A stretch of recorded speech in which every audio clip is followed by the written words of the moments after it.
पंडित जी विरह में व्याकुल जैसे तैसे रात काटी।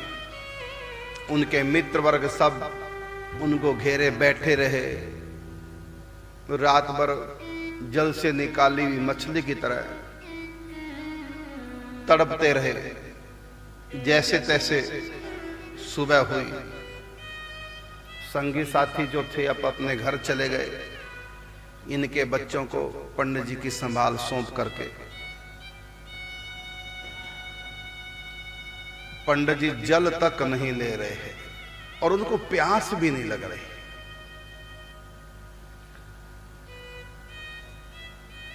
जब सब चले गए, सुबह सुबह बच्चे, उनकी बेटी शांति, पुत्र सिद्धनाथ, उनके उठने से पहले, जगने से पहले वो सो गए क्योंकि रात जगे थे। और पंडित जी चुपके से निकल जाते हैं। जब देखा अब कोई यहां नहीं इस समय, मित्र वर्ग भी सब सुबह सुबह अपने घरों में चले गए, बच्चे सो गए, चुपचाप निकल जाते हैं पैदल वृंदावन की तरफ। हाथरस से वृंदावन 50 किलोमीटर की दूरी पर है। चल दिए। पहले भी जितनी बार पंडित जी वृंदावन आते तो पैदल ही आते थे और उसका मेन कारण था किराया बचाने के लिए। नहीं पैसा था, किसी से उधार भी मांगना नहीं। मुश्किल से साग रोटी का खर्चा चलता था और हर महीना आ जाते थे सत्संग लाभ लेने के लिए। पैदल पंडित जी आते। गर्मियों में रात को चलते सुबह तक पहुंच जाते और सर्दियों में सुबह चलते रात तक वृंदावन पहुंच जाते 50 किलोमीटर चल करके। और अब जो पंडित जी चले नशे में थे प्रेम के। हृदय में ठाकुर जी की झांकी करते जा रहे हैं, नहीं पता किधर पांव पड़ रहे हैं। हर बार राया से मानसरोवर की तरफ मुड़ जाते हैं, वहां से जमुना पार करके वृंदावन आ जाते हैं। लेकिन अब होश ही नहीं। ऐसी दीवानगी तन मन में छाई है। वृंदावन की तरफ, राया की तरफ, मानसरोवर की तरफ न मुड़ करके सीधे जाए जा रहे हैं, रोड जा रहे हैं। और पहुंच गए 10 किलोमीटर आगे मथुरा पहुंच गए। मने किसी से रास्ता पूछ ही ले, नहीं ध्यान है, बस चले जा रहे हैं, चले जा रहे हैं। राया पीछे निकल गया, मानसरोवर की तरफ मुड़ना है, नहीं ध्यान, बस रोड पे चले जा रहे हैं। क्यों? मन तो वहां है ही नहीं। मन में मनमोहन बैठे, उन्हीं का चिंतन। 22 दिन ठाकुर जी रहे हाथरस में। कैसे कैसे लीला हुई, क्या क्या हुआ, कैसे ठाकुर जी चलते हैं, कैसे उठते बैठते हैं, कैसे मैं उनको भोजन कराता था, मेरी तरफ मंद मंद मुस्कुराते हुए देखते थे और सब चित्त पे उनके अंकित हो रहा है। उन्हीं का चिंतन। कभी श्रृंगार के रूप भेष में ठाकुर जी का चिंतन करते, कभी धोती बगलबंदी पहने, सिर पे बल्लभ कुली टोपी पहने, उस रूप में देखते थे। जब यहां जमुना का पुल आया, सोचे पुल कहां से आ गया, क्योंकि उस रास्ते में तो पहले मानसरोवर पड़ता है। कहते हैं मथुरा है, मथुरा वाला पुल पूर्व वाला पुल है। मैं मथुरा आ गया, वृंदावन पीछे रह गया। राया से मुड़े, फिर पुल पार करके मथुरा से फिर वृंदावन में प्रवेश करते हैं। पता तो पंडित जी के पास था कि बंदखंडी महादेव के पास घर है। किसी को भी पूछ लूंगा कि करहला वाले श्री स्वामी लाडली शरण जी महाराज जो राज मंडली वाले, उनका घर कहां। इतना तो पता है कि बंदखंडी महादेव के पास है। पूछते पूछते बंदखंडी महादेव के पास पहुंच गए। और इधर आग एक तरफ नहीं लगती, आग दोनों तरफ लगती है।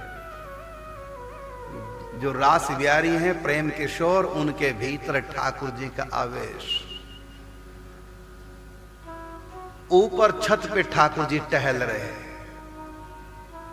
बस अब आते होंगे पंडित जी आते होंगे। उनको विश्वास था पंडित जी रह नहीं पाएंगे। और जब देखा पंडित जी को दूर से, पंडित जी को देखते ठाकुर जी के नेत्र बरसने लगे। और ऊपर से तीसरी मंजिल से नीचे बीच वाली मंजिल में दादाजी को आवाज दी, दादाजी देखो पंडित जी आ गए हैं। इतने खुश जैसे पता नहीं कौन आ गए। आनंद के आंसू ठाकुर जी की आंखों में।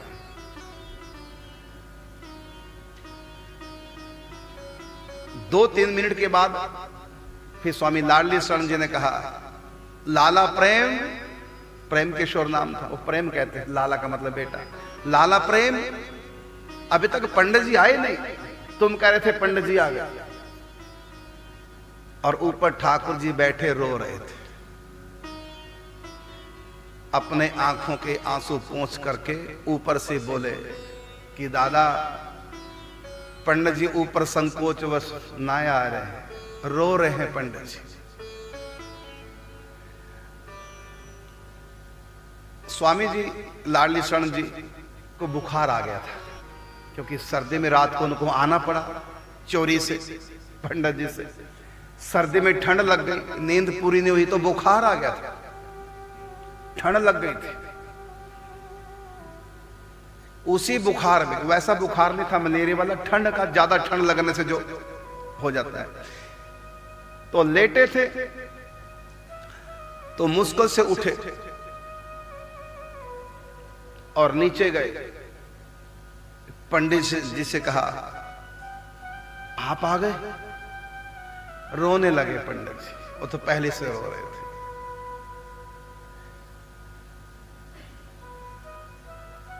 रास बिहारी के बिना रहा नहीं जाता कह के रोने लगे। पंडित जी को ऊपर लाए, खटिया पे लेटे थे पहले लाडली शरण जी, फिर दोबारा से खटिया पे लेट गए क्योंकि उनको बुखार आया हुआ था। सामने लकड़ी का तख्त, पंडित जी से कहा पंडित जी आप बैठे, लेकिन पंडित जी तख्त पर नहीं बैठे, नीचे धरती पे बैठ गए। इतनी दीनता थी।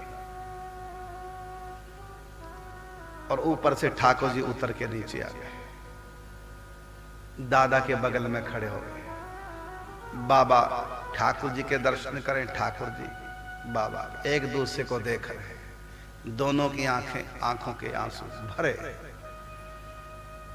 लाडली शरण जी बाबा को देखते हैं, वे बगल में खड़े ठाकुर जी को देखते हैं, दोनों का खेल चल रहा है भक्त और भगवान का। ये तो लाडी लाल जी को पता चले गया था कि लाला प्रेम में ठाकुर जी का आवेश आता है। देख रहे हैं कि ठाकुर जी की आंखों में आंसू, समझ गए कि इस समय ठाकुर जी का आवेश में। तो तुरंत कहा, लाला प्रेम क्यों खड़े हो, बाबा की गोद में बैठ गया। बस इतना कहना था, एकदम लप करके बाबा की गोद में बैठे, बाबा को पकड़ लिया, कमर पकड़ ली बाबा की। और बाबा ने कन्हैया की, ठाकुर जी की, रास बिहारी की कमर में हाथ डाला, दोनों गोद में बैठा लिया लपटा के। दोनों की आंखों में आंसू। स्वामी लाडली शरण जी अपने आप को धन्य मान रहे हैं, हम इस घटना के साक्षी हैं। हमारे लाला में ठाकुर जी का आवेश पंडित जी के कारण से। खूब दोनों गले मिले, दोनों की आंखों में आंसू, और समझ रहे थे कि इस समय खेल चल रहा है भक्त और भगवान के बीच में। आने वाली पीढ़ियां इसको पढ़ेंगी, सुनेंगी, और हम इसको देख रहे, हमारे सामने घटना घट रही है। हमारे लाला प्रेम किशोर में ठाकुर जी का आवेश, और भगत को कैसे संभाल रहे हैं, कैसे मेरे कहते कैसे लप करके पंडित जी की गोद में आए। काफी देर तक दोनों मिलते रहे।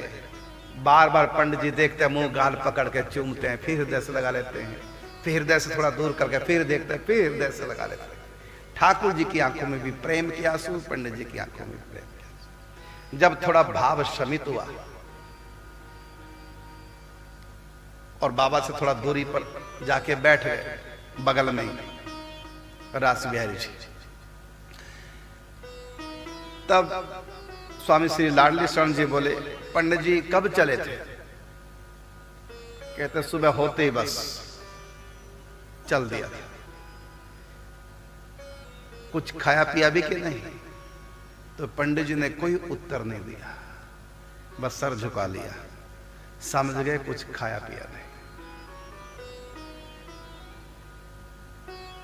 सेब पड़े थे पास में, तो बाबा को सेब दे दिए लाडली शरण जी, और जो ही सेब दिए अपने पास रख लिए। स्वामी लाडली शरण जी ने कहा, पंडित जी ये खाने के लिए दिए हैं, आप आओ ना। तो फिर सेब उठा लिए और उठा करके ठाकुर जी के पास है, उनका हाथ पकड़ा, चलो नीचे चलते हैं। ठाकुर जी को लेके पकड़ के नीचे और बैठ करके ठाकुर जी को खिलाने लगे। उस समय स्वामी लाडली शरण जी की पत्नी भी आ गई थी। उनसे बोले, देखना पंडित जी को पगल है, 2 दिन से कुछ खाए नहीं, भूखे, और सेब दिया था, ठाकुर जी को खिला रहे। यह भक्ति, अपना सुख का ध्यान नहीं, अपने सुख का ध्यान नहीं, तत् सुख सुखिया भाव, ठाकुर जी के सुख से सुख है। और ठाकुर जी भी लप लप सारे सेब खा गए।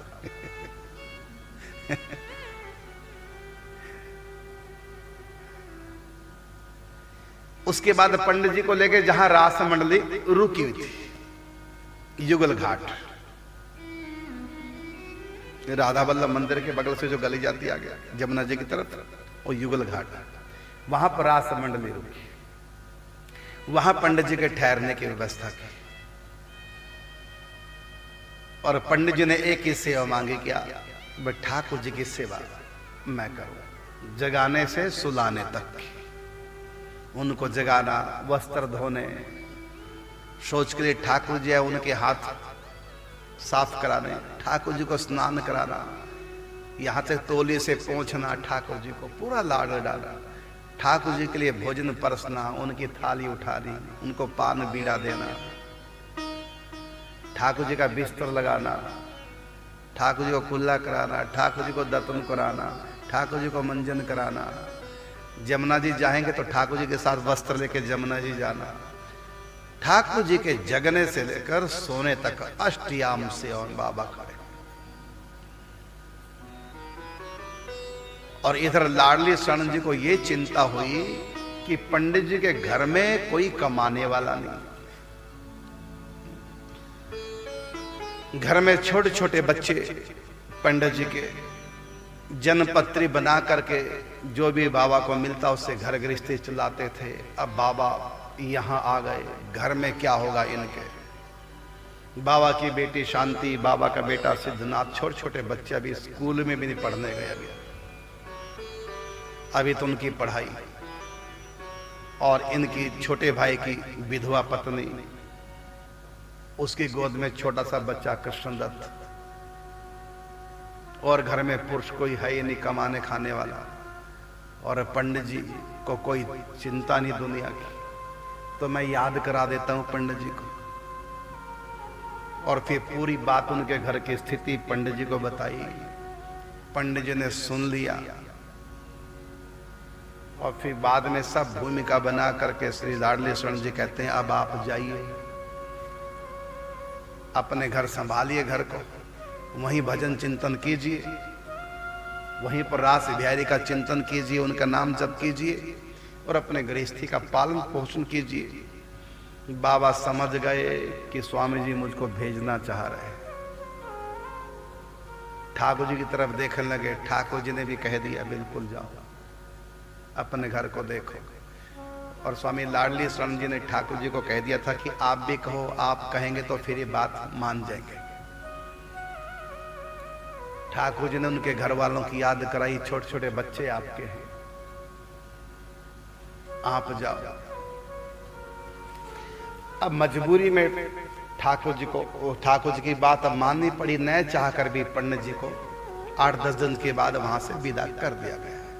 पंडित जी जाना तो नहीं चाहते थे, लेकिन समझ गए कि ठाकुर जी मुझको जाने के लिए कह रहे हैं, स्वामी लाडली शरण जी। और ये भी सोचा कि मैं कुछ करता धरता हूं नहीं, इन पर बोझ बना हूं, मेरे ठहरने की इनको व्यवस्था करनी पड़ती है, मेरे भोजन पाने की व्यवस्था करनी पड़ती है, तो मैं बोझ सा बन गया इन लोगों के लिए। बेमन से न चाह कर भी वहां से चल देते हैं। चल तो दिए ये भाव करके कि मेरा रहना इनको अच्छा नहीं लग रहा है, चल तो दिए, लेकिन रोते हुए।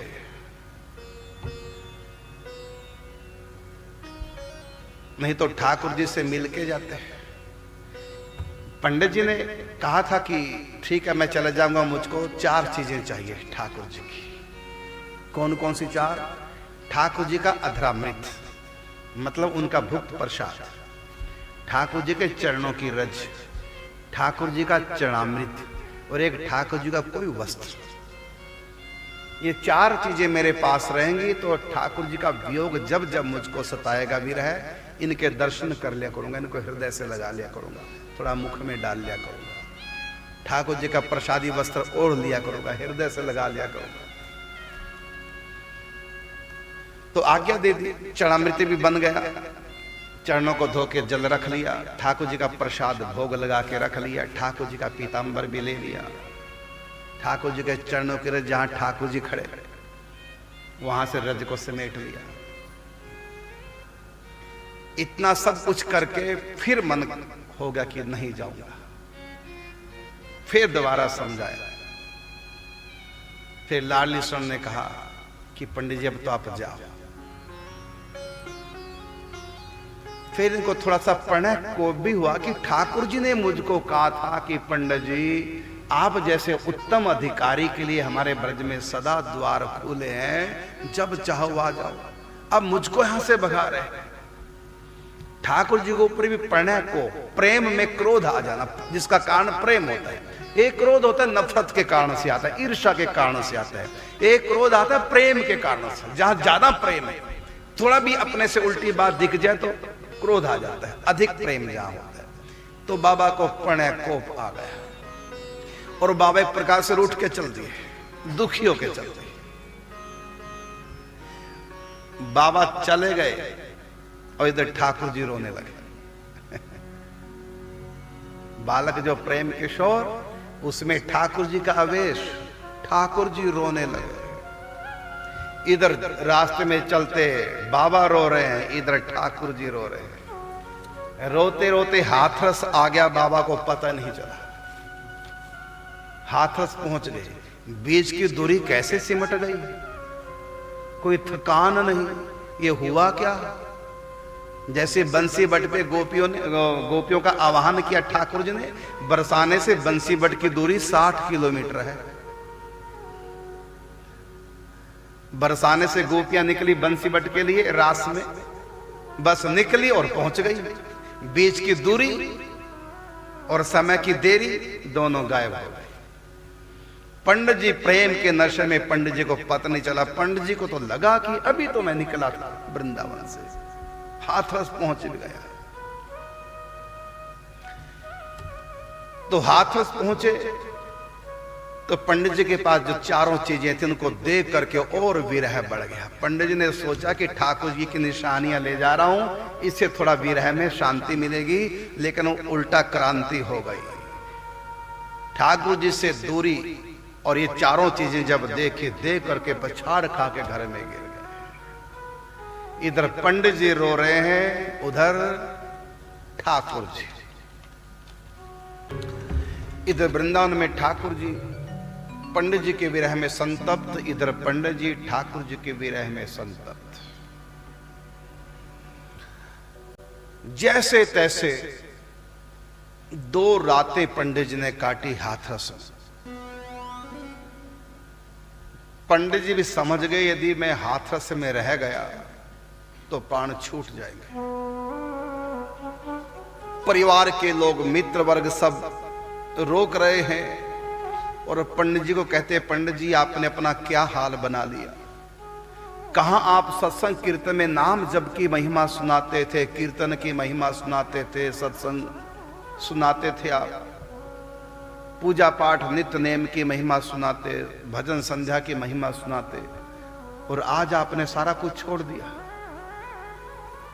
पंडित जी ने स्नान तक नहीं किया। नित्य नेम पूजा पाठ मंत्र सब छूट गए। जब भी पंडित जी के पास कोई आते तो पहले पंडित जी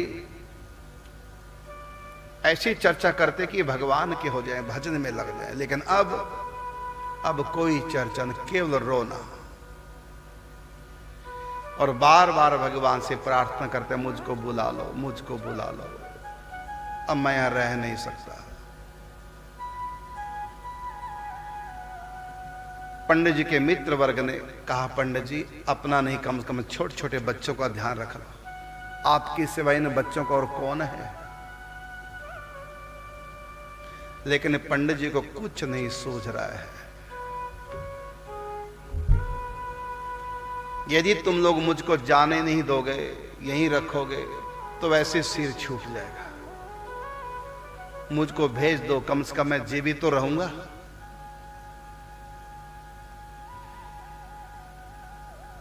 श्री जनार्दन चतुर्वेदी जी ने कुछ खिलाने का सोचा, कुछ खा ले।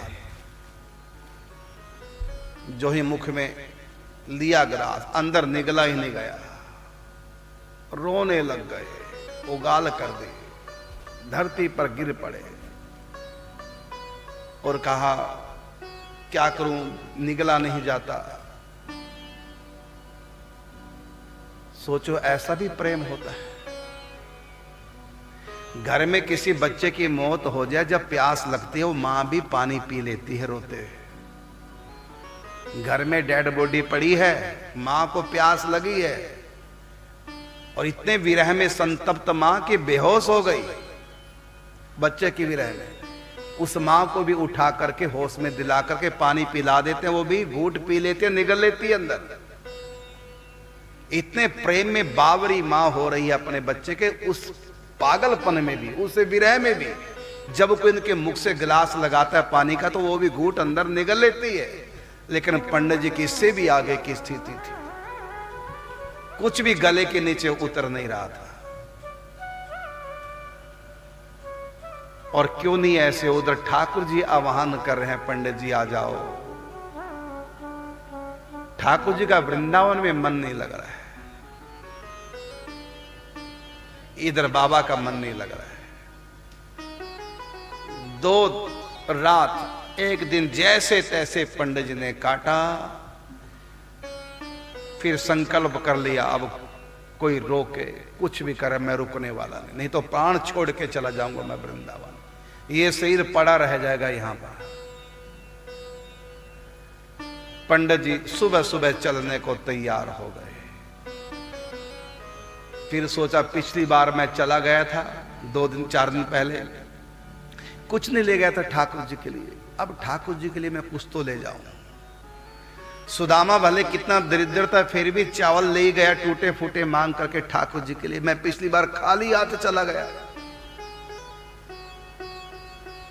कुछ तो अपने ठाकुर जी के ले जाता। अब घर में कुछ था ही नहीं, जब किराए तक का पैसा नहीं था पंडित जी के पास, जो बस में बैठ करके मथुरा जाए, 50 किलोमीटर पैदल चल गया किराया तक। घर में शकरकंदी थी, उसको भून लिया पंडित जी ने। शकरकंदी को भून लिया और 8-10 शकरकंदियां भून करके थैले में डाल ली और सत्तू बांध लिया। गर्मियों में सत्तू होता था, यही गरीबों का भोजन था, यात्रियों का यही भोजन हुआ करता था पहले जमाने में। सत्तू ले जाते थे, अनाज भून करके उसका आटा तैयार कर, कहीं भी तीर्थ में जाते पानी में घोलकर शक्कर मिलाकर ले लेते थे। पंडित ने थोड़ा सत्तू घर में था बांध लिया, शकरकंदियां थी उनको भून लिया, थैले में डाल लिया, कंधे पे लटका के चल दिए पंडित जी, ठाकुर जी को भोग लगाऊंगा। अब की बार पंडित जी सीधे जुगल घाट पहुंचे।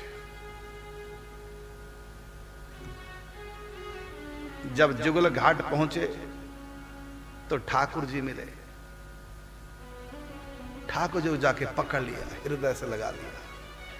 ठाकुर जितने प्रसन्न हो गए, जैसे कि मैं गैरों के बीच में रहता, मेरा कोई अपना आ गया है। दोनों भक्त और भगवान मिलते हैं और श्री लाडली शरण जी देख रहे हैं पंडित जी गजब कर रहे हैं। ये स्थिति ठाकुर जी की इधर हो रही थी। 2 दिन से ठाकुर जी भी अनमने देख रहे थे स्वामी जी, और स्वामी जी समझ गए कि बालक प्रेम में अब भी आवेश है।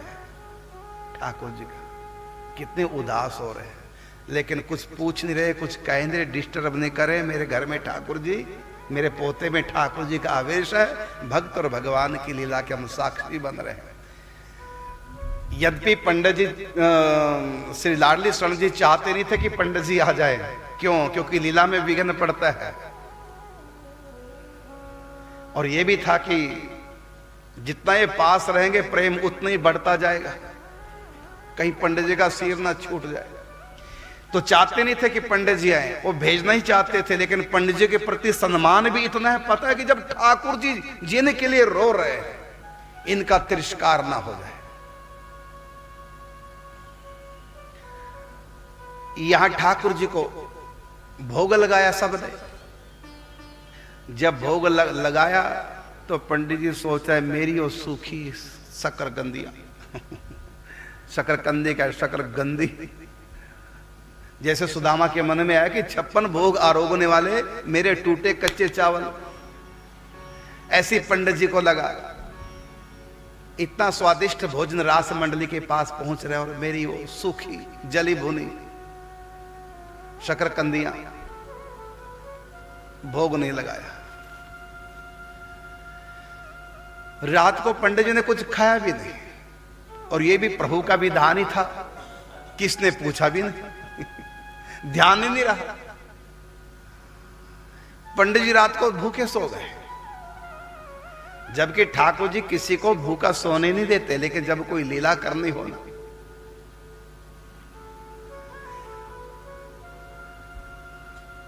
रात को पंडित जी भूखे सो गए और सुबह सुबह शौच स्नान के लिए जमुना जी चले गए।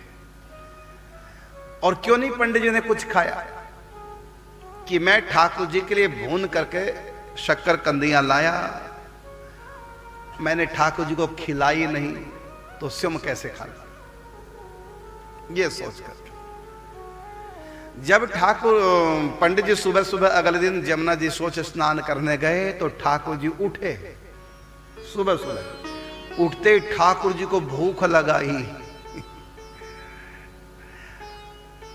जबकि नियम थे ठाकुर जी के, जितने भी रास मंडली वाले सबसे पहले शौच स्नान करें, उसके बाद नित्य नेम करें, गुरु मंत्र नाम जप का नियम, पूजा पाठ का नियम करें, फिर उसके बाद सब बाल भोग पाए। लेकिन ठाकुर जी ने सारे नियम तोड़ दिए, ना स्नान किया, कुछ नहीं, उठे तो भूखे उठे, भूख लग रही है। आवे ठाकुर जी का तो आए उस जगह है जहां पर ऊपर थैला लटका था पंडित जी की शकरकंदियों का, वहां तक ठाकुर जी के हाथ नहीं गया। फिर इधर उधर ठाकुर जी देख रहे कुछ मिले तो कुर्सी मिल गई, कुर्सी को लाए नीचे, उसके ऊपर चढ़े, थैला उतारा, और जितनी भी शकरकंदियां थी एक एक करके उठाते, छिलके सहित, ना तो छीला उसको, कुछ नहीं, जैसे भी था उसको काटा, खाया, आधा रख लिया थैले में। फिर दूसरी शकरकंदी सबूत उठाई, फिर उसको आधा काटा, खाया, और आधी पंडित जी के लिए छोड़ दी। फिर तीसरी, जितनी भी शकरकंदियां थी सब के सब काटते गए, आधी आधी खाते गए और आधी आधी पंडित जी के लिए छोड़ते गए। इस प्रकार सारी शकरकंदियों का भोग लगाया, और उसके बाद ठाकुर जी ने ढकार मारी, और फिर बाद में स्नान, और देखा कि ठाकुर जी खा रहे हैं बिना नहाए धोए। स्वामी लाडली शरण जी कहते चुप रहो, इनका खेल चल रहा है भक्त और भगवान के बीच में, अब यहां कोई नियम नहीं चलेगा। नहीं तो ऐसा सख्त नियम थे रास मंडली वालों के लिए, ठाकुर जी के लिए भी। हर व्यक्ति छू नहीं सकता, किसी का छुआ ठाकुर जी को खाने नहीं देते थे। और किसी घर में ऐसे भोजन, स्पेशल भोजन बनता, ये सब नियम थे। और उन सब नियमों को ताक पे रख कहा ना कि प्रबल प्रेम के पाले पढ़कर प्रभु को नियम बदलते देखा। अपना मान भले टल जाए लेकिन भगत का मान ना टलते देखा। पंडित जी के मन में था जब ठाकुर जी ने नहीं खाया तो मैं क्यों खाऊं। अब ठाकुर जी को थोड़ी किसने बताया था कि पंडित जी के थैले में क्या अंदर है, और बिना स्नान किए कौन खाता है भाई। और जो धार्मिक है उसमें भी जो संप्रदायी लोग हैं जिनको कंठी तिलक मिला है, वो तो बिना कंठी तिलक के स्वरूप के पूजन नहीं और बिना पूजन का भोग लगाए बिना खाना नहीं। लेकिन यहां देखो ठाकुर जी ने क्या किया, क्योंकि ठाकुर जी के भीतर मन जो बालक है प्रेम किशोर श्री लाडली शरण जी के पुत्र, उनके भीतर ठाकुर जी का आवेश और खेल कर रहे हैं। तो जब टोकने भी लगे कि क्या किया, तुरंत श्री लाडली शरण जी ने कहा चुप रहो, इस समय खेल चल रहा है, ठाकुर देखते रहो लीला क्या। अब सब अनजान से बन गए। ठाकुर ने कहा कि जोगा तो लटका दिया, कुर्सी वहां से हटा ली जो किसी को पता ना चले। लेकिन ठाकुर जी की लीला होती है भक्तों के लिए, तो ऐसी कोई लीला नहीं माखन चोरी की ठाकुर जी की जो सखियों ने ना देखा हो, गोपियों ने ना देखा हो। नाम है चोरी, लेकिन एक भी चोरी ऐसी जिसमें सखियों ने ना देखा हो। सब देखती है चुप चुप कर।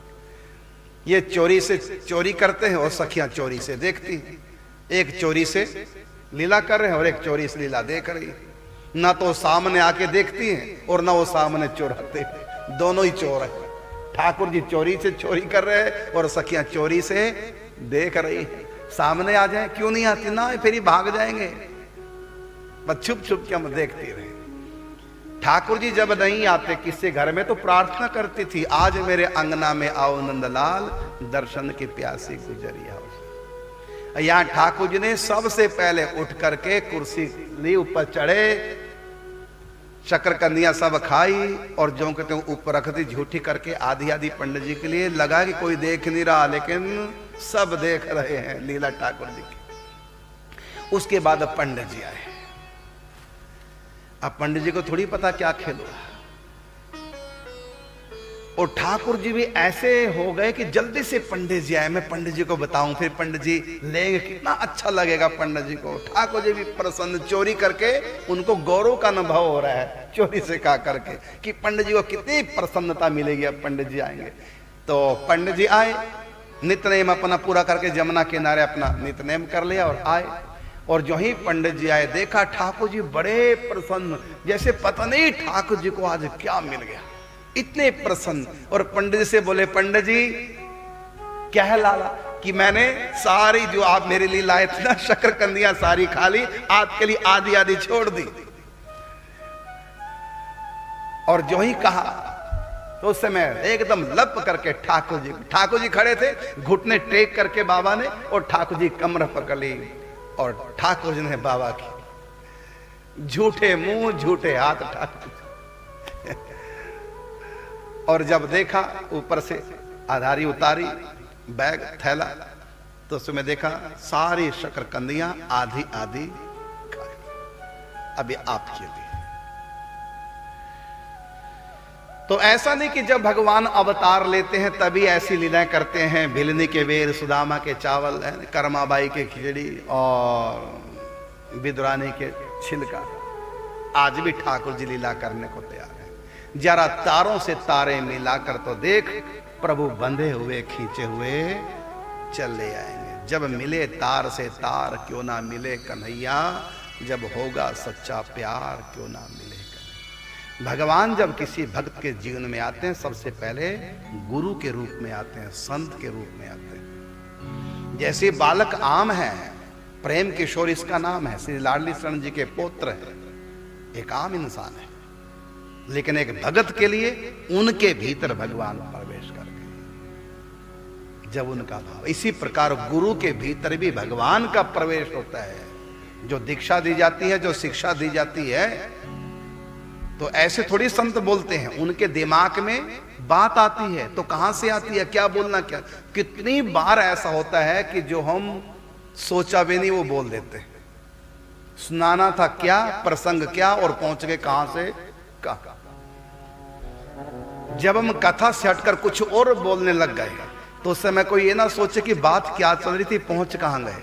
अरे कुछ अंदर से हिली है तार भगवान की तरफ से, कुछ भगवान समझाना चाहते हैं। जो करुणदास के दिमाग में बात बैठा दी, वो उधर पहुंच गए। उसमें तुम्हारी बात कहीं ना कहीं छिपी होती है। बल्कि जब बात से हट करके बात करते हैं तो उसके पीछे भी कोई ना कोई जज्बात होती है।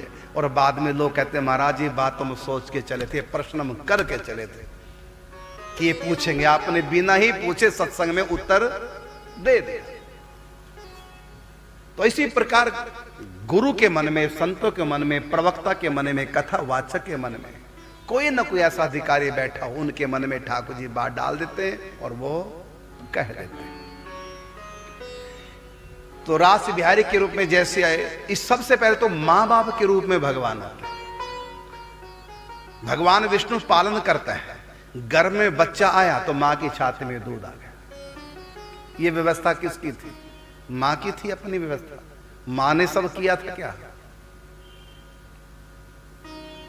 मां के हृदय में दूध कैसे भर गया? ये व्यवस्था मां की अपनी नहीं थी, ये व्यवस्था मां को भी बनाने वाले उस मालिक की है। गर्भ में जो बालक आया उसका दाना पानी भी साथ आया है, ये व्यवस्था। तो मां के हृदय में जो ममता है बच्चे के प्रति, वो ममता के रूप में भगवान नारायण होते हैं। और मां के हृदय में जो दूध है बच्चे के लिए, वो क्षीर सागर का ही अंश है जिसमें भगवान लेटे होते हैं। क्षीर सागर में वो दूध का सागर, वो मां के हृदय में आ जाता है। और भगवान की ममता, क्योंकि बिना ममता के पालन नहीं हो सकता, तो मां के भीतर ममता के रूप में ठाकुर जी आते हैं। मां जो बच्चे को लाड़ प्यार करती है, उसके अंदर जो लाड़ है, प्यार है, चाव है, आकर्षण है बेटे के प्रति, वो भगवान का दिया हुआ होता है। क्योंकि संतान का पालन करना ये विष्णु भगवान का कार्य, पैदा करना ब्रह्मा का, संहार करना शिव का। तो प्रेम के बिना पालन नहीं होता। तो ये सब उन्हीं का खेल। तो मां बाप के ममता के रूप में मेरे ठाकुर जी भगवान को देखो। इसलिए हमारे यहां कहा गया मातृदेवो भव पितृदेवो भव, मतलब मां देवता मतलब भगवान है, पिता भगवान है। कैसे भगवान? तो संतान के प्रति उनके मन में जो लाड़ प्यार चाव है, ममता है, जिससे कि वो अपने मुंह का भी निकाल के निवाला बच्चे को दे देते हैं। ये जो ममता है, इसी ममता के रूप में मां बाप के भीतर भगवान का प्रागट्य होता है। इसलिए अपने माता पिता को भगवान का दर्जा देना चाहिए। मां बाप से बढ़ करके कोई हमारा हित ऐसी दुनिया में हो नहीं सकता। कोई लड़की तुम्हारी कितनी भी दीवानी क्यों ना, कितना भी प्रेम क्यों ना करती हो, तुम्हारे बिना मर रही है, इतना तुमसे प्रेम, उस समय तुमको लगेगा कि दुनिया में सबसे ज्यादा मुझसे कोई प्रेम करता तो लड़की करती है। मां बाप से भी ज्यादा प्रेम लड़की कर रही है। मेरे मां बाप तो मुझको डांटते रहते हैं, देखो लड़की मेरे ऊपर प्राण देने को तैयार है। तो इतना प्रेम करने वाली भी कोई लड़की क्यों ना हो, तब भी वो तुम्हारे मां बाप से ज्यादा तुमसे प्रेम नहीं कर सकती, नहीं कर सकती, नहीं कर सकती। तुम्हारे लिए जब मर रही है तब भी वो तुमसे प्रेम नहीं कर सकती, जो तुमसे तुम्हारे मां बाप, जो तुमको बात बात पे डांटते रहते हैं, फटकारते रहते हैं, वो जो तुमसे जितना प्रेम करते हैं वो लड़की नहीं कर सकती। नहीं विश्वास, कर लो शादी उससे, 10 दिन के बाद देखना क्या होगा। कुछ समय के बाद देखना पति पत्नी उल्लू के पट्टे झगड़ते रहते, मजबूरी में इकट्ठे। पति कहता है फिर उसी लड़की से, तू भी दुखी मैं भी दुखी, तू मुझसे दुखी मैं तुझसे दुखी, चढ़ कोठे मार छलांग, तू भी सुखी मैं भी सुखी। प्रेम बदल जाएगा उसका प्रेम स्वार्थ में आ जाएगा। झगड़े भी होंगे, लड़ाइयां भी होंगी। यदि थोड़ा भी प्रतिकूल रहा पति, जिससे लव मैरिज की, तलाक भी हो जाएगा, केस कोर्ट कचहरी मुकदमा भी होगा, ये सब हो जाएगा। जो कहता था लड़की मुझसे बहुत प्रेम करती है, मां बाप भी तुमको फीके लगते थे उस समय, लेकिन आज भी तुम्हारे मां बाप, भले तुमने मां बाप की बात नहीं मानी, माँ बाप के खिलाफ जाकर विवाह कर लिया, लेकिन तब भी तुम्हारे माँ बाप की ममता तुम्हारे प्रति कम नहीं हुई। माँ बाप की ममता में कभी खरोंच नहीं आती। तुम माँ बाप से उल्टे चले हो तब भी माँ बाप का प्रेम तुमसे कम नहीं। क्रोध करेंगे तुम्हारे पर, सब करेंगे, लेकिन तुम्हारा त्याग नहीं कर सकते। और वो लड़की क्रोध ही नहीं करेगी, तुमको जेल में ठुकवा देगी, त्याग कर देगी, और तुम्हारे सामने दूसरा विवाह करके और स्टेटस पे डाल देगी पति के साथ गलबैया दी फोटो, तुमको सड़ाने के लिए।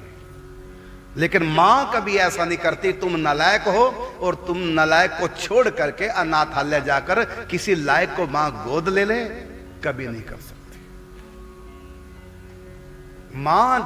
माता पिता जैसा प्रेम तुमसे कोई कर ही नहीं सकता। वो तो चमड़ी का आकर्षण है थोड़े दिनों का, जिसमें तुम पागल हो रहे हो, मां बाप को भी इग्नोर कर रहे हो। वो चमड़ी का आकर्षण है थोड़े दिन का बस। जो आज तुमको सुंदर लग रही है, चंद्रमुखी लग रही है, कल वही सूरजमुखी हो जाएगी, बाद में तो ज्वालामुखी हो जाएगी। छेड़ो तो आग बरसेगी आग। ये स्थिति। तो मां बाप के प्रेम को कभी ठुकराना नहीं चाहिए। हमसे सबसे ज्यादा प्रेम तो दुनिया में सबसे पहला भगवान हमको किस रूप में मिला है? बात भगवान की चल रही है। सबसे पहला भगवान हमारा कौन है? किसके रूप में भगवान मिले? मां की ममता के रूप में। एक ने मुझसे पूछा, इस दुनिया में आपको सबसे पसंद क्या है? हमने कहा, इस दुनिया में हमने दो को पसंद किया, एक मां के दिल को और दूसरा लता मंगेशकर के गले को। ये दो हमारी फेवरेट है। किसी मां की ममता जब मैं देखता हूं संतान के प्रति, हृदय में गुदगुदी सी उठती है, बहुत अच्छा लगता है। मुझको पसंद है मां का दिल और पसंद है लता मंगेशकर का गला। इसके सिवा मेरी कोई दुनिया में पसंद नहीं, आज तक कोई पसंद नहीं।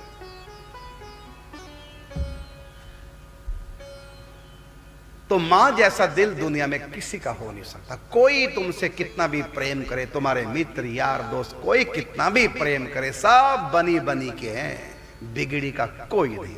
बिगड़ी के हैं केवल हमारे माता पिता। तुम दोस्त से उल्टा चल के देख लो, तुमको छोड़ देगा। तुम बहन से उल्टा चल के देख लो, बहन राखी बांधने नहीं आएगी, तुम्हारे घर में आएगी। तुम भाई से उल्टा चल के देख लो, दुश्मन बन जाएगा। तुम अपनी पत्नी से उल्टा चल के देख लो, तलाक हो जाएगा। तुम अपने बच्चों से उल्टा चल के देख लो, तुमको फेंक देंगे बाहर तुम्हारे बच्चे। लेकिन तुम मां बाप से उल्टा कितना भी चल के देख लो, तुम्हारे मां बाप की ममता तुमसे कम नहीं हो सकती। तुम्हारा भाई तुमको छोड़कर धर्म का भाई दूसरा बना लेगा, तुम्हारी बहन तुमको छोड़कर दूसरा धर्म का भाई बना लेगी, तुम्हारी पत्नी भी तुमको त्याग करके दूसरा पति बना लेगी। लेकिन तुम्हारी मां तुम जैसे नालायकों को छोड़कर भी वो दूसरा कोई लायक बेटा किसी का गोद नहीं लेगी। और तो कहेगी जैसा भी है मेरा बच्चा मेरा, इसी को सुधार दो। कोई मां बच्चे से दुखी हम कहे छोड़ो, अनाथालय से दूसरा बढ़िया गोद ले लो, कोई मां मेरी बात मानेगी। इसी को सुधार दो महाराज, जैसा भी है।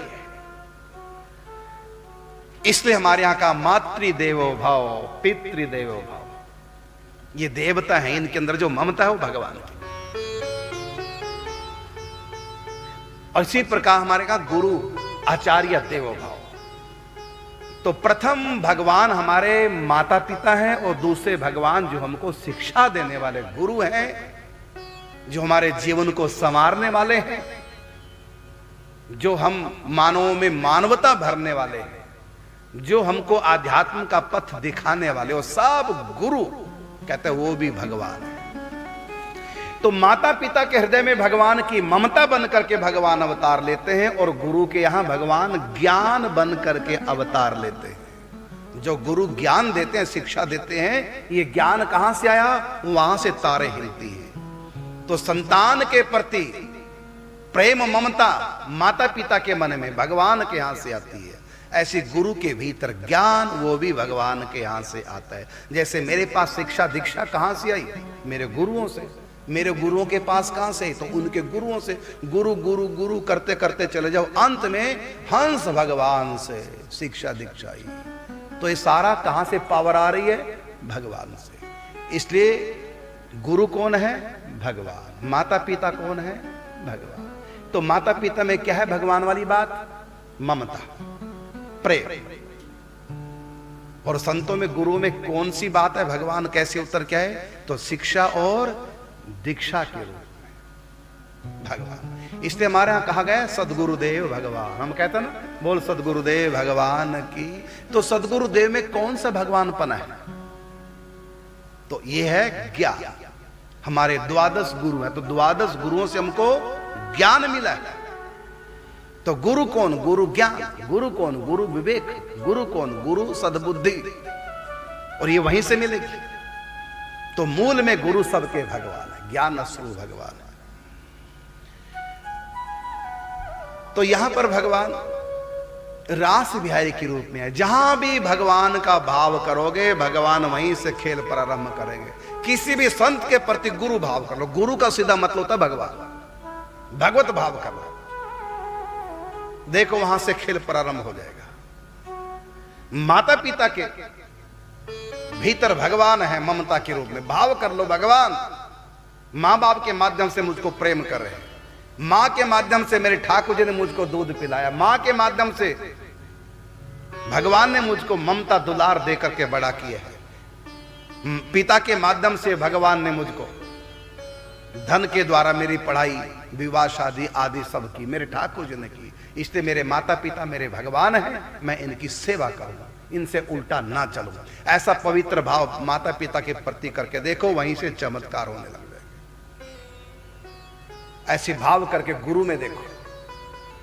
पुंडरीक माता पिता को साक्षात लक्ष्मी नारायण मानते थे और उनको दर्शन देने के लिए ठाकुर जी आए, विठ्ठल भगवान, क्योंकि वो माता पिता में भगवत भाव करते थे। तो कहीं भी हम अपना भाव पवित्र बना लें, भगवत भाव कर लें। तो बालक है प्रेम किशोर, स्वामी लाडली शरण जी के पौत्र हैं। वो साधारण बालक है, लेकिन भाव कर लिया साक्षात भगवान। भाव कहां से प्रारंभ हुआ? जब रासलीला हो रही थी, चौथे दिन की कृष्ण जन्म उत्सव मनाया जा रहा था, बधाइयां गाई जा रही थी।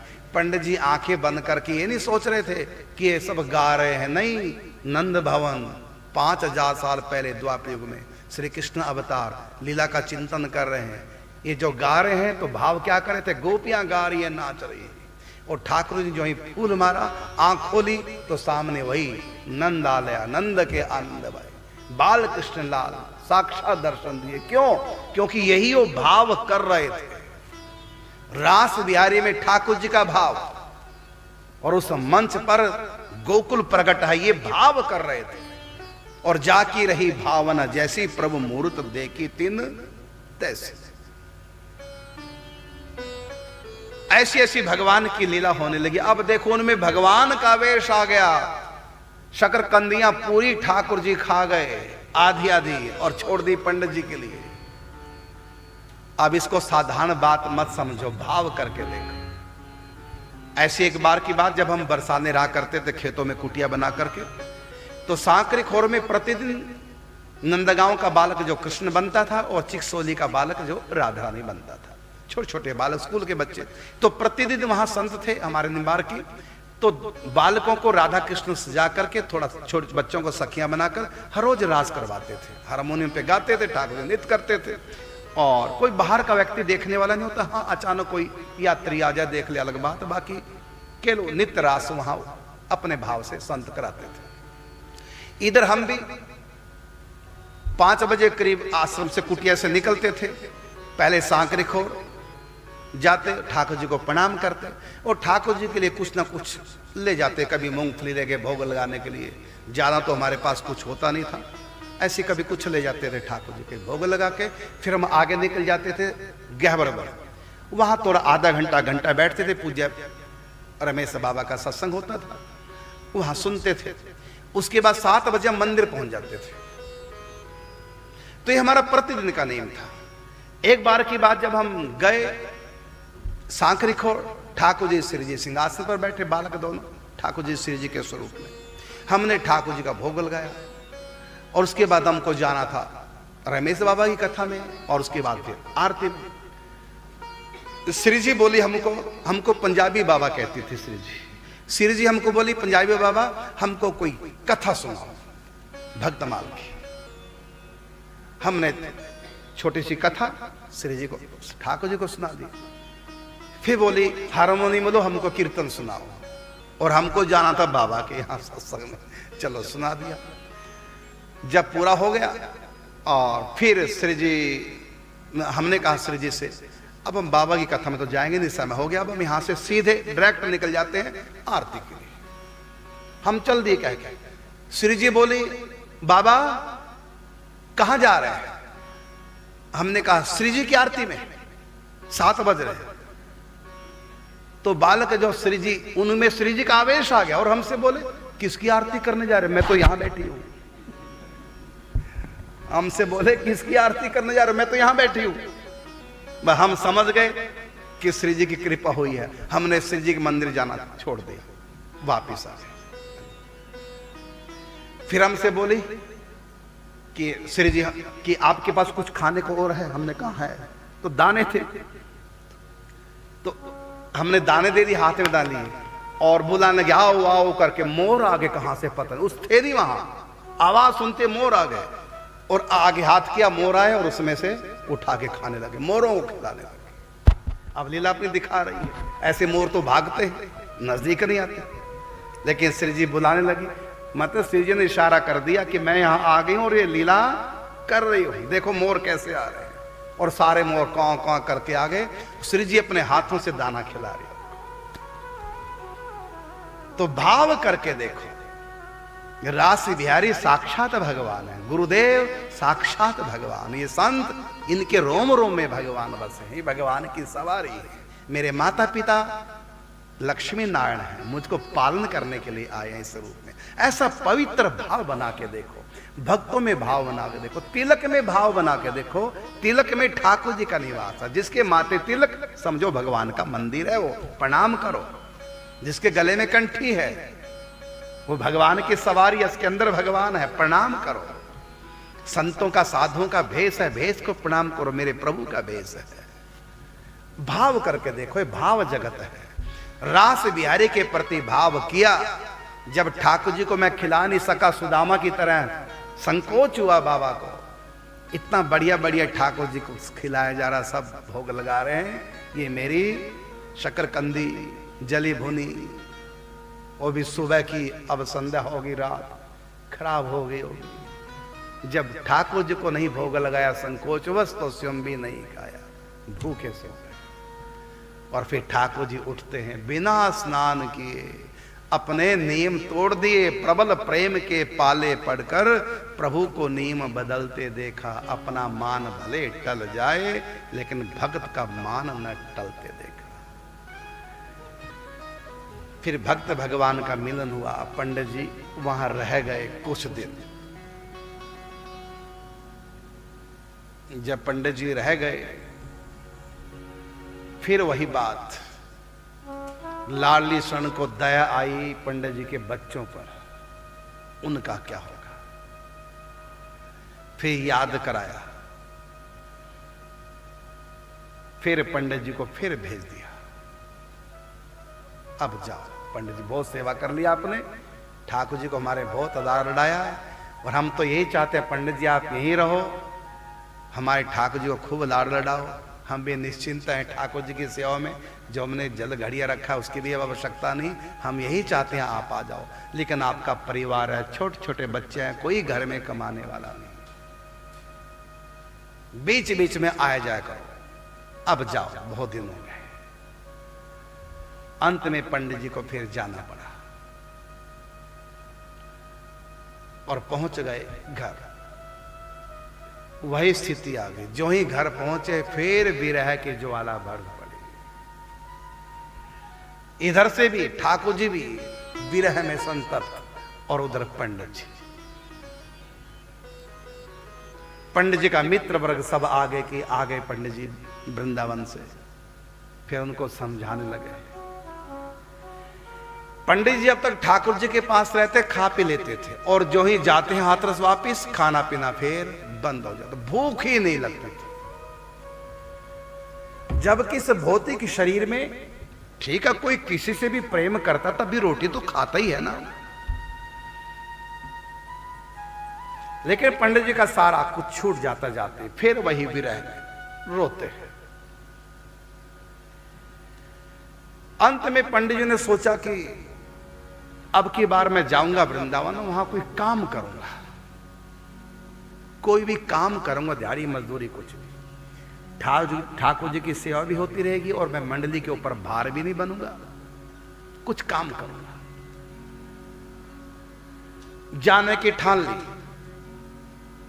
चतुर्वेदी जी कहते हैं, पंडित जी इन बच्चों की तरफ ध्यान रखो, क्या कर रहे हैं, इतना अच्छा आपके पास गुण है, जनपत्रियां आप बनाते हैं, उसके पैसे से दक्षिणा से आप परिवार का गुजारा करते हैं। इन बच्चों की तरफ देखो, ये बच्चे छोटे अभी अबोध हैं, इनकी पढ़ाई लिखाई के दिन है, और घर में कौन, आप यदि वृंदावन चले गए सदा के लिए, घर में कौन आपके? छोटे भाई की पत्नी, उम्र भी ज्यादा, 25-26 साल की उम्र है, गोद में छोटा सा बच्चा उसकी, घर में कोई और है नहीं कमाने वाला। भक्ति तो सब लोगों ने किया, हमने आपके मुख से कितनी कथाएं सुनी है भक्तों की, सबने अपने घर गृहस्थी संभाली, सबने भजन किया, भगवान को पाया। आपने कितनी बार कथा सुनाई, श्री कुंभनदास जी की 7 बच्चे थे, घर में 7 बहुएं थी, पूरा भरा परिवार, खेती बाड़ी करते थे, और उनके पास ठाकुर जी हर रोज आ जाते थे, वो भी गृहस्थ। श्री विठलनाथ गोस्वामी जी गृहस्थ थे, उनके बाल बच्चे, पूरा बाल बच्चों को भी देखते थे, भक्ति करते थे। ध्रुव, प्रहलाद, ये सब बाद में गृहस्थी बने, अपने घर बार को संभाला, भक्ति भी किए। तो आप छोड़ छोड़ के भागना चाह रहे हैं, क्या मतलब है? फिर आपको तो भगवान मिल गए ना, प्रेम से बैठ के भजन चिंतन कर। लेकिन बाबा के ऊपर कोई असर नहीं हो रहा था, कोई कुछ भी कहे। बाबा रूप के दीवाने थे, और कौन सा रूप? वो नहीं श्री कृष्ण साक्षात प्रकट, वो वाला रूप नहीं, वो जो बालक प्रेम के शोर है उसके प्रति। जैसे बाबा के मन में भाई जी के प्रति आकर्षण हो गया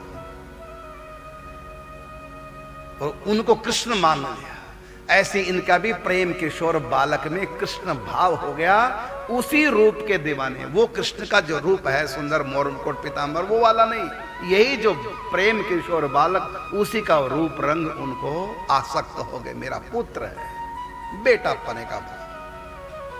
अब कहते हैं प्रेम तो सब करते अपने बेटों से, लेकिन ऐसा पागलपन तो कोई नहीं करता। करते हैं, हर बाप अपने पिता से प्रेम करता, आप भी करो बालक से प्रेम। लेकिन क्या पिताजी गोद में खिलाते रहेंगे बालक को? क्या व्यापार नहीं करते? बच्चों को छोड़कर विदेश तक लोग चले जाते हैं बच्चों के लिए कमाने के लिए। तो ऐसा पागलपन थोड़ी। बाबा कहते हैं दशरथ को समझाओ ना, क्यों छोड़ दिए प्राण राम के बिना? हम जी नहीं पाएंगे, ये तो ठाकुर जी हमारे पास आए या हमको वहां छोड़ा। बाबा की स्थिति, बाबा फिर चल दिए, सुबह सुबह 2 दिन के बाद फिर चल दिए, फिर पैदल आए और लग गए ठाकुर जी की सेवा में। 15-20 दिन हो गए, पंडित जी को वापिस भी नहीं करना। क्यों? जितनी बार हमने इनको भेजा फिर वापिस आ जाता। अब क्या करें पंडित जी? और ठाकुर जी को एक क्षण भी नहीं छोड़ते। रात को कैसे भी पंडित जी को अलग करते नहीं, पंडित जी का बस चले। और पंडित जी सोते भी वहीं थे, चरणों में ठाकुर जी। जब पंडित जी ठाकुर जी की सेवा में होते, पंडित जी प्रसन्न रहते, चेहरा खिला हुआ, पता नहीं क्या मिल गया। और जो ही जाने की बात लाडली शरण जी करते, लगता कि जैसे कि सैकड़ों घड़े सर पर डाल दी, मैं कैसे जी पाऊंगा। फिर बाद में समझाने का प्रयास किया, लेकिन पंडित जी अब की बार संकल्प कर ले, मैं वापिस जाऊंगा ही नहीं। कुछ भी हो जाए, प्राण छोड़ दूंगा, जमुना पार नहीं करूंगा, जमुना में डूब के भले मर जाऊं, लेकिन अब शरीर बाहर नहीं जाएगा। क्योंकि पंडित जी को पता कि मैं 2 बार जाके देख चुका हूं, 1 सेकंड भी पल बिछुरे न स्वाद वाली स्थिति। और हुआ ये, कांकरोली द्वारकाधीश मंदिर, राजस्थान डिस्ट्रिक्ट राजसमंद, वहां से निमंत्रण आ गया रास का। रास मंडली बुलाई, कुछ दिन कांकरोली में रास लीला होगी, कुछ दिन श्रीनाथ द्वारा होगी, कुछ दिन उदयपुर लीला होगी, और यहां से लीला का कार्यक्रम बन गया। अब लगा अब ठीक है, पंडित तो जाएंगे नहीं छोड़ के, हम ही चल देते यहां से, और कई महीने के लिए निकल जाएंगे, यहां आएंगे, वहीं राजस्थान में लीला चलती रहेगी, और पंडित जी को साथ नहीं ले जाएंगे, पंडित जी को यहीं छोड़ देंगे। धीरे धीरे दूरी बनेगी, दूर रहते रहते दूर रहने की पंडित जी को आदत पड़ जाएगी, और ये प्रेम का नशा जो तन मन में पंडित जी के छाया, कुछ दिन के बाद थोड़ा शमित हो जाएगा, फिर कोई विघ्न बाधा नहीं होगी। अब तैयारी कर ले।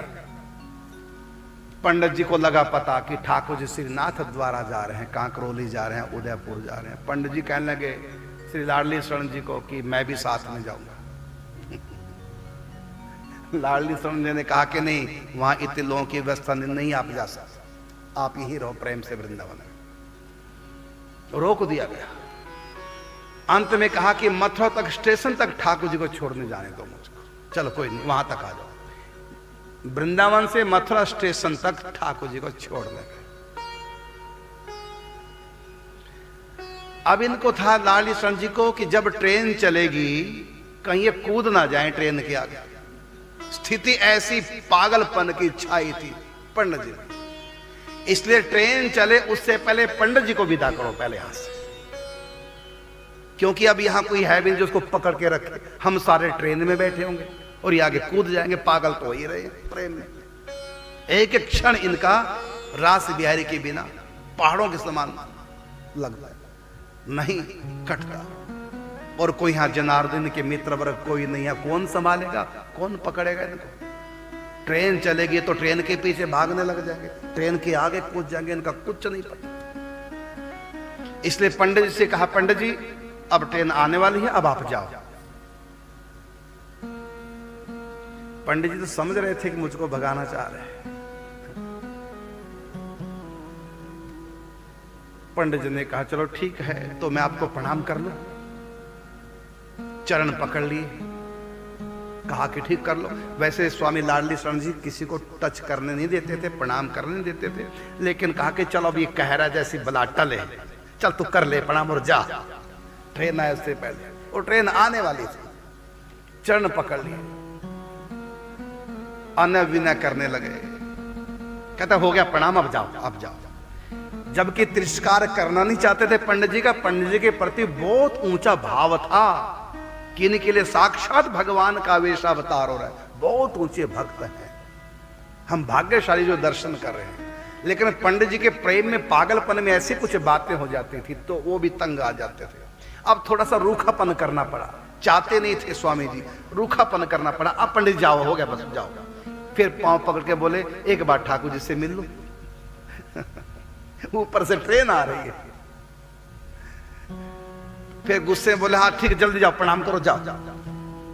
ठाकुर जी खड़े थे, कुल्ले पे हाथ रखे, भगवान भी लीलासी करते हैं, मुस्कुरा रहे थे पंडित जी को देखकर, उनको और ठग रहे थे, कहीं का नहीं छोड़ रहे। गए ठाकुर जी के पास और ठाकुर जी को कमर से पकड़ लिया। दोनों भक्त भगवान एक दूसरे की तरफ देखे, बाबा भी रोए, ठाकुर जी के हमको रोक लो। ठाकुर जी से बोले रोके, हमको रोक लो, अपने संग ले लो, आपकी सेवा करूंगा। ठाकुर जी कुछ बोले, उससे पहले लाडली शरण जी कहते पंडित जी हो गया, ट्रेन आ रही है, अब जल्दी जाओ जाओ। और लग रहा था ठाकुर जी के चेहरे से, ऐसा पंडित जी को भी लग रहा था कि ठाकुर जी मुझको जाने देना नहीं चाहते, मुझको रोकना चाहते और मुझको प्रसंग लेना चाहते, लेकिन ये पीछे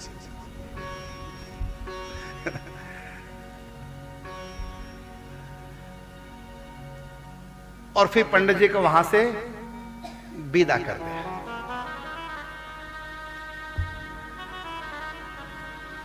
उसके बाद ट्रेन आई, सब ट्रेन में चढ़ गए और ट्रेन आगे के लिए निकल गए। अब वहां से पंडित जी वृंदावन नहीं जाते, पैदल हाथरस पहुंच गए। अब जो स्थिति बाबा की है पहले से कई गुना ज्यादा बदतर हो गई विरह में। अब तक तो ये था कि वृंदावन पास है, सुबह चलूंगा शाम तक पहुंच जाऊंगा, जब नहीं रहा जाएगा दर्शन बिना तो निकल जाऊंगा, सुबह सुबह शाम तक पहुंच जाऊंगा। लेकिन अब तो ठाकुर जी 400-500 किलोमीटर दूर चले गए नाथ द्वारा, पैदल जा नहीं सकते। बाबा के पास टिकट खरीदने का एक भी रुपया नहीं था और किसी से उधार मांगने का बाबा का स्वभाव नहीं था, दान का बाबा नहीं लेते थे, घर में पैसा नहीं। अब तो लगा कि चले गए बस छोड़ करके, द्वारिका चले गए मानो। पहले तो गोपियों को था कि मथुरा गए, चलो मथुरा पास है, आ जाएंगे आ जाएंगे।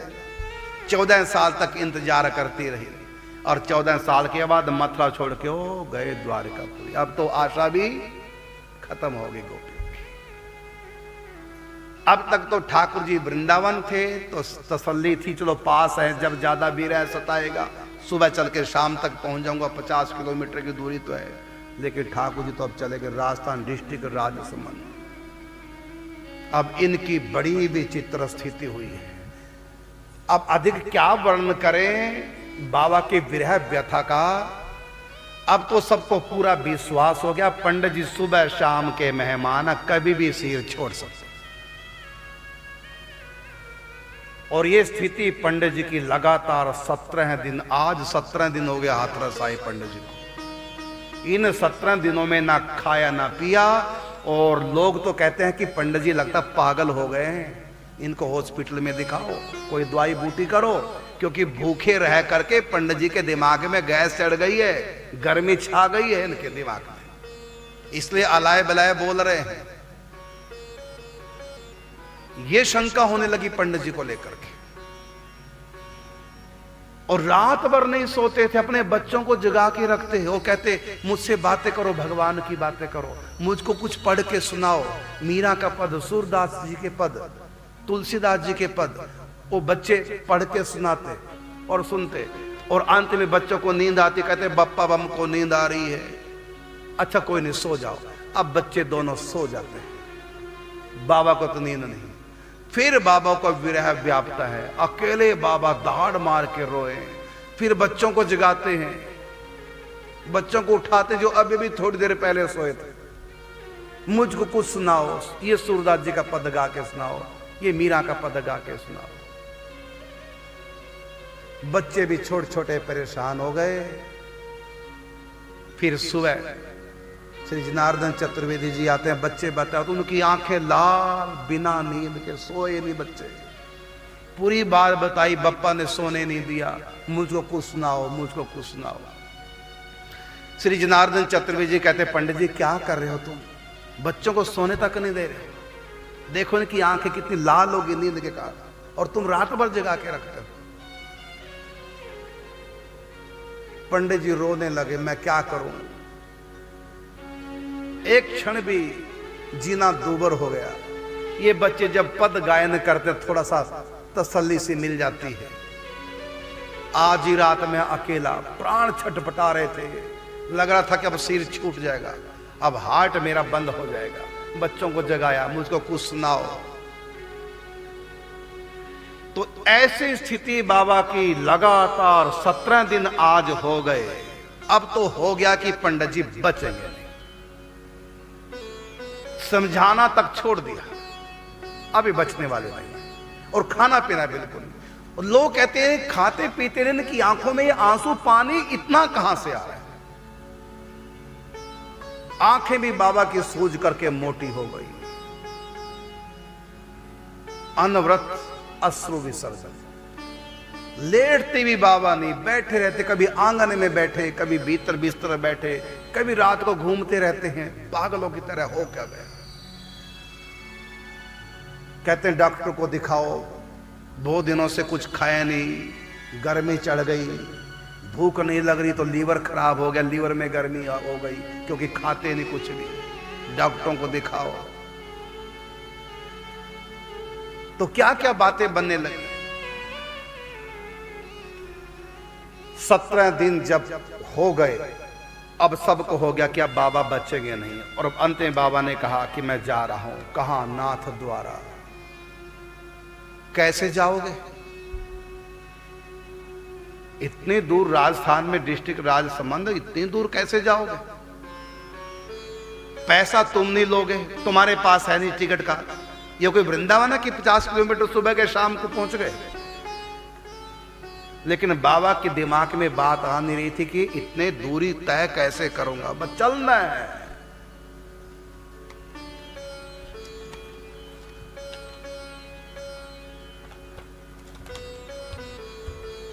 फिर ये भी सोचते हैं यदि मैं चला गया नाथ द्वारा, फिर स्वामी जी बुरा मानेंगे, फिर मुझको वहां से भेजेंगे। ना तो ठाकुर जी अपने पास मुझको रख रहे हैं, ना मेरे पास आ रहे हैं, मैं जीऊंगा कैसे? आज 17 दिन हो गए, पंडित जी ने कुछ खाया पिया नहीं, दिन रात रोना और कुछ काम नहीं। जब पद गायन सुनते तभी तक चुप रहते। रात्रि भर घर वाले भी परेशान हो गए, अब बप्पा बचेंगे नहीं, बप्पा क्या हो गया? जब भी घर में कोई बड़ा बूढ़ा आता तो बच्चे कहते बप्पा को क्या हो गया, हमारी तरफ देखते भी नहीं। और इधर बाबा का ये हाल नहीं, हाल ऐसे ही ठाकुर जी का। चले गए नाथ द्वारे, चले गए ठाकुर, लेकिन वहां लीला ठीक नहीं हो पा रही है। अंत में लाडली शरण जी ने कहा ठाकुर जी से, लाला प्रेम क्या हुआ? लीला ठीक नहीं कर रहे हो, बीच में पद भूल जाते हो, कहना क्या मुख से कुछ और निकल जाता है, ऐसा क्यों? याद नहीं करते संवादों को? इतना जो ही कहा, रास का समय नहीं था, थोड़ा सा सख्त हो रहे थे कि ठीक क्यों नहीं लीला कर रहे? हाथरस में तुम कितनी अच्छी लीला की, सारे संवाद कभी भूले नहीं, यहां बार बार भूल रहे हो, ध्यान दो संवादों पे। दिन भर क्या कर तो याद किया करो। जो ही थोड़ा सा सख्त होके कहा ठाकुर जी को, रो पड़े।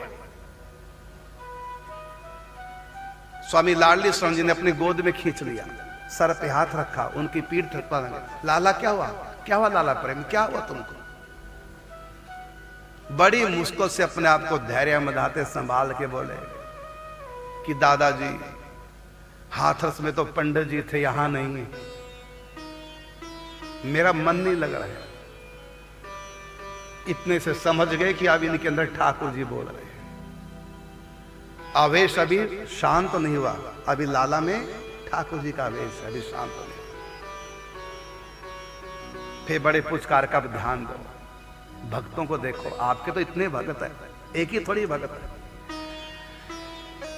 तो संध्या के समय जब लीला प्रारंभ हुई, सिंहासन पे प्रिया प्रीतम राधा माधव बैठे, सखियां, तो ललता जी कहती है, हे प्यारे श्याम सुंदर, आपके नित्य रास बिहार का समय है गयो है, सो कृपा करके रास मंडल में पधार। ललता जी बोली। इसके बाद रोल ठाकुर जी का।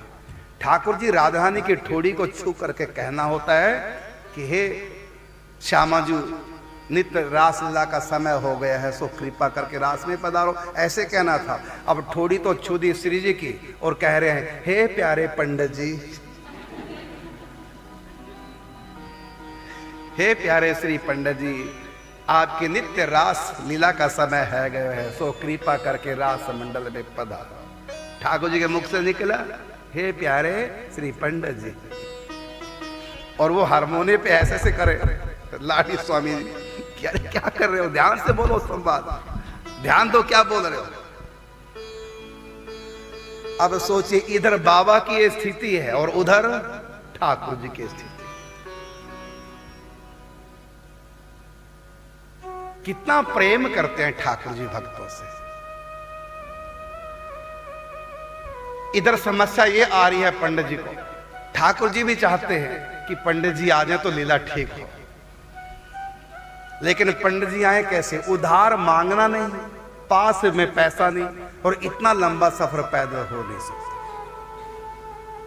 अब रो रहे हैं ठाकुर जी की आ गए, पंडित जी हम ना आपके पास आ सकते हैं, आपसे मिल नहीं सकते, आपके बिना रह भी नहीं सकते, हमारे सारे द्वार बंद हो गए, ना तुमसे मिल सकते, ना तुम बिन रह सकते, दुख और जुदाई का एक पल नहीं सह सकते,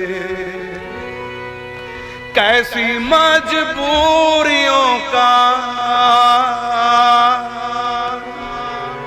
कैसी मजबूरियों का भार लेके आ गया,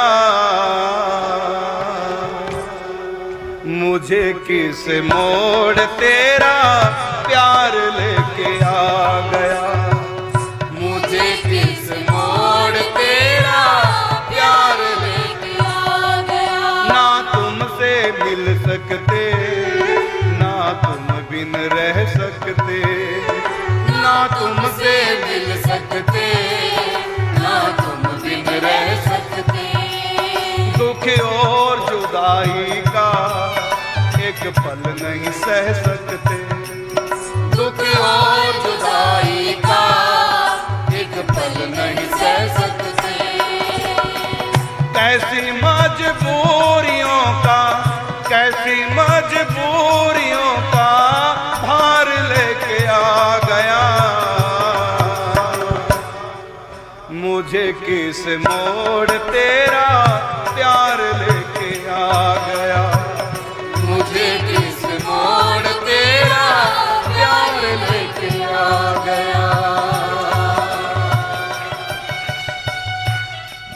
अंत में निर्णय हुआ कि नहीं तो पंडित जी मर जाएंगे यदि यहीं रह गए तो। एक बार तो किया ये, जब पंडित जी जाने को तैयार हो गए पैदल ही, कि जाएंगे कैसे 500-600 किलोमीटर कैसे जाएंगे, रास्ते में इनका काम हो जाएगा।